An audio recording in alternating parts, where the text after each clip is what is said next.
Halo semuanya, kembali lagi di channel Febri Official. Jika pada video sebelumnya kita sudah bagikan mengenai cara mendapatkan soal SKB guru kelas secara gratis maupun soal SKB guru SD secara gratis. Nah, pada video kali ini kita akan bahas mengenai soal SKB bidang kesehatan bagian ketiga. Pastikan teman-teman sudah menonton video kita yang sebelumnya dan ikutin terus channel ini karena pada channel ini kami akan aktif berbagi mengenai berbagai hal bermanfaat khususnya tentang CPNS. Oh ya, pada video kali ini topik yang akan kita bahas yang pertama adalah indikator kesehatan, 2 imunisasi, 3 germas, dan 4 mengenai BPJS. Oke, kita mulai latihan soalnya. Oh ya, bagi yang mau latihan soal nanti ketika kami bacakan soalnya, silakan teman-teman di skip dulu videonya lalu dilanjutkan setelah teman-teman memilih jawaban yang menurut Anda adalah jawaban yang paling tepat. Oke, kita mulai.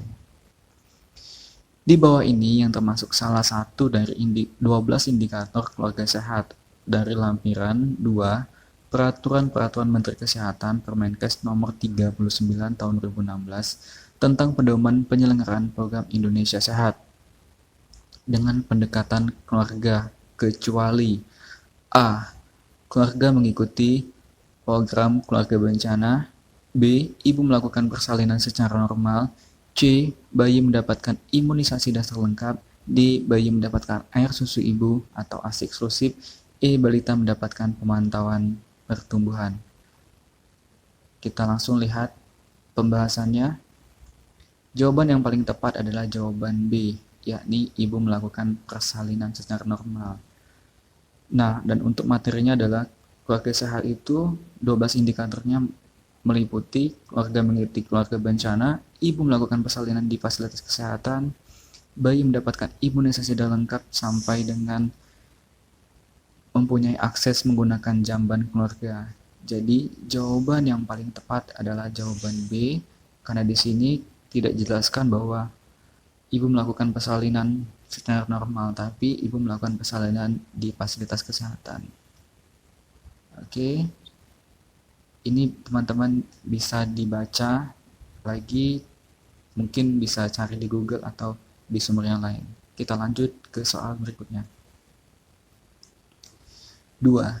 Nama imunisasi berupa vaksin dosis 0,5 cc yang diberikan kepada bayi secara subkutan pada lengan kiri bagian atas adalah A. DPT, B. campak, C. BCG, D. hepatitis B, E. polio.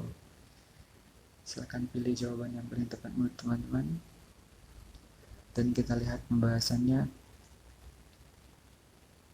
Pembahasannya jawaban yang paling tepat adalah jawaban yang B. Kita lihat di sini. Penyuntikan dilakukan pada otot deltoid di lengan kiri atas. Dosis pemberian 0,5 ml atau 0,5 cc secara subkutan. Jawabannya adalah campak. Pilihan jawaban nomor B. Oke, ini sumbernya. Teman-teman bisa lihat sumbernya, petunjuk teknis kampanye imunisasi MR tahun 2017. Untuk soal selanjutnya, vaksin jika disimpan dan diangkut secara tidak benar akan kehilangan potensinya. Aturan umum sebagian besar vaksin adalah bahwa vaksin harus didinginkan pada temperatur A minus 2 derajat Celcius sampai dengan 8 derajat Celcius, B 0 derajat Celcius sampai 4 derajat Celcius, C minus 2 derajat Celcius sampai 4 derajat Celcius, D 2 derajat Celcius sampai 8 derajat Celcius, E di bawah 10 derajat Celcius. Dan jawaban yang paling tepat adalah jawaban D. Standar penyimpanan vaksin menurut Depkes RI dan WHO, vaksin adalah senyawa antigenik yang digunakan untuk menghasilkan kekebalan aktif. dan meningkatkan imunitas tubuh terhadap suatu penyakit, sehingga tubuh dapat segera membuat antibodi yang kemudian hari dapat mencegah atau kebal dari penyakit tersebut. Terkait dengan penyimpanan vaksin, aturan umum untuk sebagian besar vaksin bahwa vaksin harus didinginkan pada temperatur 2-8 derajat Celcius dan tidak membeku. Jadi, sudah jelas ya, jawabannya adalah jawaban D. Soal selanjutnya, setidaknya terdapat 7 langkah penting dalam rangka menjalankan gerakan masyarakat hidup sehat. Ketujuh langkah tersebut merupakan bagian penting dari pembiasaan pola hidup sehat dalam masyarakat guna mencegah berbagai masalah kesehatan yang berisiko dialami oleh masyarakat Indonesia. Berikut ini 7 langkah germas yang dapat menjadi panduan menjalani pola hidup yang lebih sehat, kecuali A. Melakukan aktivitas fisik, B. Makan buah dan sayur, C. Tidak merokok, D. Tidak mengkonsumsi minuman beralkohol, E. Dapat datang ke rumah sakit atau puskesmas jika sakit. Silakan teman-teman pilih dulu jawabannya. Oke, jika sudah kita lihat pembahasannya. Jawaban yang paling tepat adalah jawaban E. 7 langkah penting dalam menjalankan germas bisa teman-teman cek di alamat ini. Dan kita lihat, seharusnya kita rutin mengecek kesehatan bukan hanya pada sakit saja ke puskesmas atau ke rumah sakit. Jadi jawaban E itu adalah bukan merupakan 7 langkah penting dalam menjalankan germas. Oke.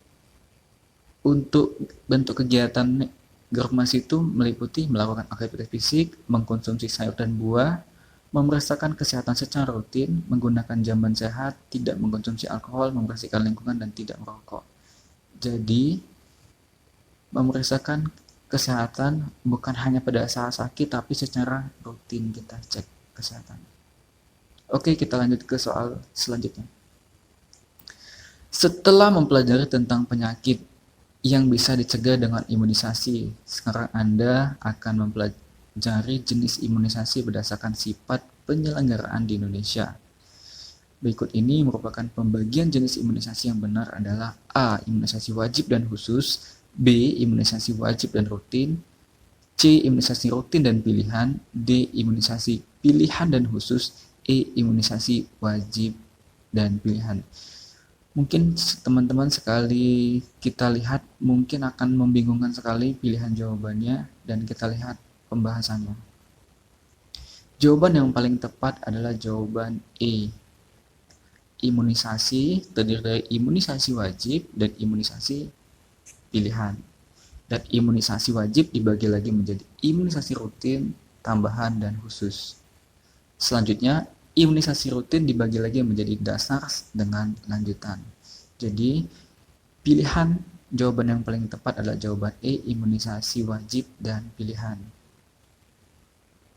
Selanjutnya, Peraturan Badan Penyelenggara Jaminan Sosial Kesehatan Nomor 1 Tahun 2019 berisi tentang A. Pembatasan kenaikan BPJS Kesehatan, B. Pengumuman kenaikan biaya BPJS, C. Pencabutan Peraturan Menteri Kesehatan Nomor 1 Tahun 2018, D. Pencabutan Peraturan BPJS Kesehatan Nomor 1 Tahun 2018, E. Perubahan tarif BPJS Kesehatan. Jawaban yang paling tepat adalah jawaban D. Peraturan Badan Penyelenggara Jaminan Sosial Kesehatan Nomor 1 Tahun 2019 tentang pencabutan Peraturan Badan Penyelenggara Jaminan Sosial Kesehatan Nomor 18. Oke, kita lanjut ke soal selanjutnya. Pelaksanaan screening, riwayat kesehatan dan pelayanan penapisan atau screening kesehatan tertentu serta peningkatan kesehatan bagi peserta penderita penyakit kronis dalam program jaminan kesehatan diatur dalam A. Peraturan Badan Penyelenggara Jaminan Sosial Kesehatan Nomor 2 Tahun 2019, B. Peraturan Badan Penyelenggara Jaminan Sosial Kesehatan Nomor 3 Tahun 2019, C. Peraturan Badan Penyelenggara Jaminan Sosial Kesehatan Nomor 4 Tahun 2019, D.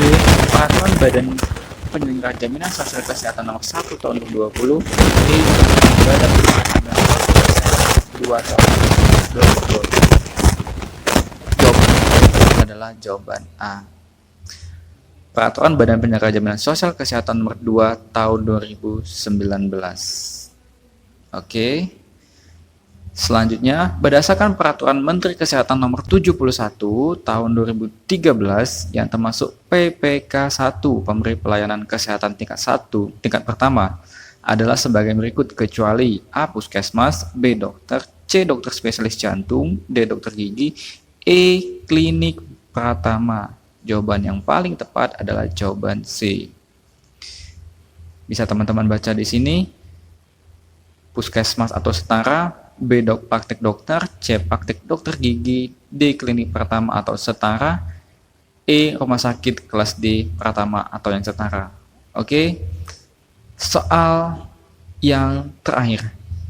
Peserta BPJS non-PBI atau non-penerima bantuan iuran adalah peserta BPJS di mana iuran atau premi bulanan dibayarkan sendiri oleh peserta yang bersangkutan. Peserta BPJS non-PBI dikelompokkan lagi menjadi beberapa jenis sebagai berikut kecuali A. Pekerja penerima upah PPU dan anggota keluarganya, B. Pekerja bukan penerima upah BPU, C. Bukan pekerja, D. Pemilik perusahaan, E. Orang tidak mampu. Kita lihat pembahasannya.